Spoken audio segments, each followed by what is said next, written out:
Hi guys, welcome to our channel. ప్రస్తుతం మనతో మాట్లాడడానికి సీనియర్ జర్నలిస్ట్ దాము బాలాజీ గారు ఉన్నారు. వారితో మాట్లాడదాం. Hi sir. హాయ్.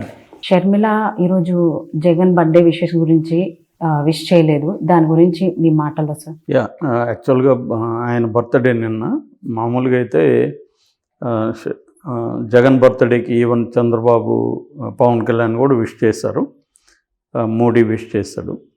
సో ఈ కాంటెక్స్లో అందరి కన్ను ఇప్పుడు షర్మిల మీద పడింది. షర్మిల విష్ చేస్తుందా లేదా అని అందరూ ముందే పోస్టులు పెట్టారు, కానీ ఆమె విష్ చేయలేదు. సో షర్మిల ఎందుకు విష్ చేయట్లేదు అనే ఒక చర్చ నడుస్తుంది. మామూలుగా అయితే పెద్ద మన మామూలు ఫ్యామిలీస్లో ఇలాంటివి ఎవరు పట్టించుకోరు, కానీ ఇది ఒక celebrity family and political family. Already వాళ్ళిద్దరి మధ్య రైవలరీ నడుస్తుందని, సో ఆమె ఆంధ్రప్రదేశ్లో వెళ్ళి రాజకీయాలు చేయబోతుందని, కాంగ్రెస్కి ఇన్ఛార్జిగా అక్కడ ఉంటుందని, ఇలాంటివి రకరకాల వార్తలు గత కొంతకాలం నుంచి వస్తున్నాయి. సో ఈ కాంటెక్స్లో ఇది చాలా ఇంపార్టెంట్ వార్త అయ్యింది ఆమె చెప్పకపోవడం.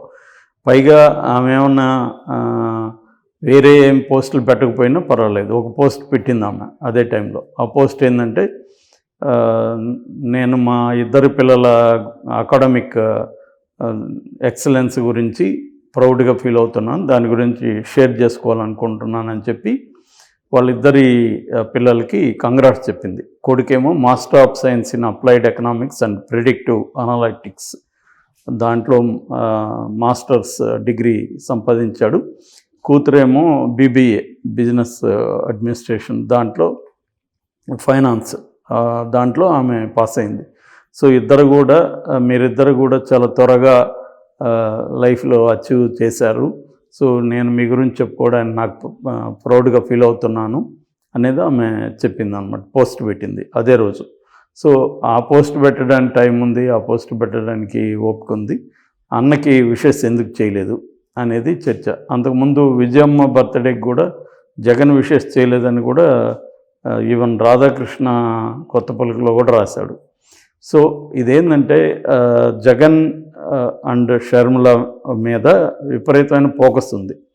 యాక్చువల్గా ఏంటంటే ఆమె ఇక్కడ తెలంగాణలో పార్టీ పెట్టినప్పుడే ఈమె ఎవరి బాణం అనేది అప్పుడు చర్చల్లోకి వచ్చింది. ఇది జగనన్న బాణమే, ఎందుకంటే ఈమె గతంలో నేను జగనన్న వదిలిన బాణానని చెప్పుకునేది ప్రజలకి, అతను జైల్లో ఉన్నప్పుడు, ప్రజల్లో ఉన్నప్పుడు. అందుకని ఇక్కడ కూడా అదే చర్చ, ఈమె ఇక్కడికి ఎందుకు వచ్చింది, జగనన్న వదిలిన బాణమా, ఒకవేళ జగన్కి ఈమెకి ఏమన్నా దూరం పెరిగి ఉంటే, లేకపోతే జగన్ మీద కోపంతో ఈమె పార్టీ పెడితే అక్కడ కదా పెట్టాలి, ఇక్కడ ఎందుకు పెట్టింది, ఇవన్నీ చర్చలు వచ్చాయి. ఇంకొకటి ఏం జరిగిందంటే, జగనే ఈమెను ఇక్కడ ఇంప్లాంట్ చేశాడు. కేసీఆర్కి అనుకూలంగా ఈమె కేసీఆర్తో పోరాడుతూ ఉంటే ప్రతిపక్షాల డైవర్షన్ తన వైపు వస్తుంది. సో యాంటీ బీఆర్ఎస్ ఓట్లన్నీ కూడా కొంతవరకు ఏం చీల్చగలుగుతుంది అనే వెర్షన్ కూడా వినిపించింది అనమాట. సో ఈ కాంటెక్స్లో ఆమెమో ఆ వెర్షన్ని ఫెయిల్ చేస్తూ మెల్లగా డైల్యూట్ అయిపోయింది. పోరాడిందైతే పోరాడింది, కానీ తనకు అనుకున్నంతగా బలం రాలేదు, ఇక్కడ పెద్ద నాయకులు ఎవరు చేరలేదు పార్టీలో. సో ఆమె సింగిల్గా పోరాటం చేసుకుంటూ వెళ్ళింది. వాళ్ళ అమ్మ ఆమెకి హెల్ప్గా ఉంది. ఏదేమైనా గత కొంతకాలం నుంచి వీళ్ళిద్దరి మధ్య అయితే ఓపెన్గా, రహస్యంగా ఏమైనా కలుస్తున్నారా, మాట్లాడుకుంటున్నారా అనేది తెలియదు, కానీ ఓపెన్గా అయితే వీళ్ళిద్దరు కలవడం కానీ, ఫంక్షన్లో కలవడం, ఇంకో చోట కలవడం అనేది లేదు.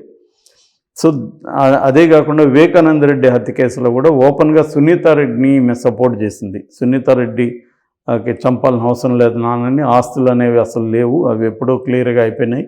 సో ఆస్తుల కోసం సునీత చంపాలని అవసరం లేదనేది కూడా ఓపెన్గా మాట్లాడింది. అంటే అర్థమేంటి, సునీత కాదంటే ఇంక ఉన్నది అవినాష్ రెడ్డి బ్యాచ్. సో అవినాష్ రెడ్డి చంపిందని ఏం చెప్తుందా ఇండైరెక్ట్గా అన్న చర్చలు కూడా అప్పుడు వచ్చాయన్నమాట.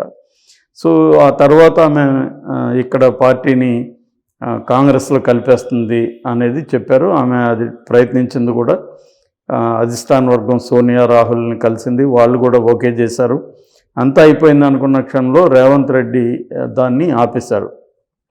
దానికి ఆయన కారణాలు ఏంటంటే, ఒకటి తనకి ఇంకొక పవర్ సెంటర్, ఆల్రెడీ తెలంగాణలో అనేక పవర్ సెంటర్స్ ఉన్నాయి, తను ఇంకొక పవర్ సెంటర్ అయ్యి తనకు ఇబ్బంది అవుతుంది అనేది ఒకటి. రెండవది కేసీఆర్ ఈమె కానీ జాయిన్ అయితే కేసీఆర్ ఈ ఎలిమెంట్ని సెంటిమెంట్గా ఉపయోగించుకోవడానికి, అంటే ఆంధ్ర వాళ్ళు మళ్ళీ కాంగ్రెస్లో చేరారు, మళ్ళీ ఇది ఢిల్లీ నుంచి లేదా ఆంధ్ర నుంచి కాంగ్రెస్ ద్వారా తెలంగాణని కంట్రోల్ చేస్తారు, మళ్ళీ గతంలో ఉన్నదే వస్తుంది అనేది సెంటిమెంట్ రగులుస్తాడనేది రేవంత్ రెడ్డి అభిప్రాయం.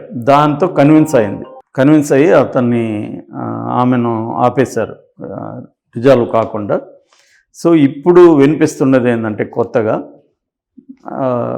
ఈమె అక్కడ పోయి ఆంధ్రప్రదేశ్లో పనిచేయబోతుంది, కాంగ్రెస్ తరఫున కంప్లీట్గా ఆంధ్రప్రదేశ్కి ఇన్ఛార్జిగా ఉండబోతుంది అనేది చెప్తున్నారు. సో ఇది జగన్కి నష్టమా లాభమా అన్న చర్చ నడుస్తుంది. అంటే కాంగ్రెస్లో ఈమె వెళితే ఈమెకి ఎంత అక్కడ మైలేజ్ ఉంటుంది ఫస్ట్ ఆఫ్ ఆల్, ఎందుకంటే ఈమె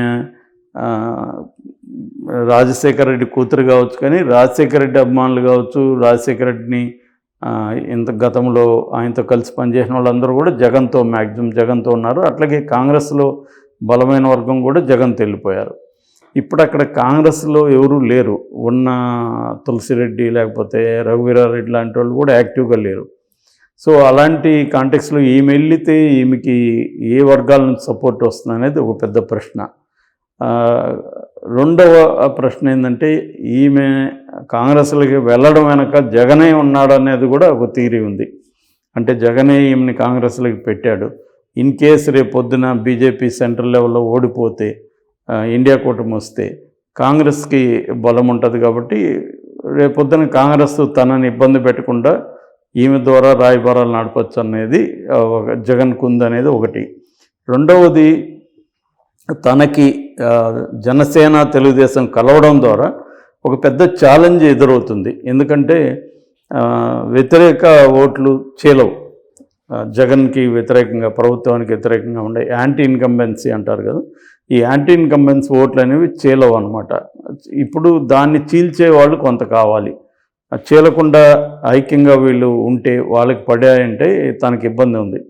ఎందుకంటే తెలుగుదేశం ట్రెడిషనల్గా 35 to 40% ఓట్ల షేర్ ఉంది. జనసేనకి గత 2019లో తీసుకున్నప్పుడు అరౌండ్ 6% పైన ఓట్ల షేర్ వచ్చింది. అది కొంత పెరిగిందని చెప్తున్నారు. ఖచ్చితంగా ఉభయ గోదావరి జిల్లాల లాంటి ఏరియాల్లో ఖచ్చితంగా జనసేనకు కూడా ఒక 10% ఓట్లు ఉంది. సో ఇప్పుడు ఆ రెండు కలిస్తే జగన్కి ప్రాబ్లం అవుతుంది.